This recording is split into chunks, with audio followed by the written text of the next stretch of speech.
सुरुवात झालेली आहे। या ठिकाणी तुम्ही पाहताय या 4 महिला 4V मशीनवर ऊस कटिंगचं काम करत आहेत। अतिशय एक्सपर्ट या 4ही महिला आहेत आणि या ठिकाणी त्या कांड्या करण्याचं काम करत आहेत। यामध्ये तुम्ही बघताय आहेत पूनम ताटे, त्यांच्यासमोर बसलेत वैशाली पाटोळे, सोनाली चव्हाण आणि वंदना चव्हाण अशा 4 महिला केलेल्या कांड्याचं ट्री भरण्याचं काम या ठिकाणी चालू झालेलं आहे। तुम्ही बघता या ठिकाणी ज्या महिला आहेत त्या 60 कपाच्या ट्रीमध्ये जी डोळं केलेले आहेत किंवा कांड्या केलेल्या आहेत त्या या ट्रीमध्ये भरण्याचं काम चालू आहे। एका दिवसाला सरासरी 50 ते 60 ट्री या महिला भरतात।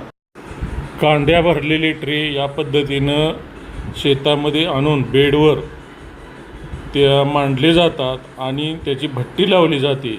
ही भट्टी लावण्याची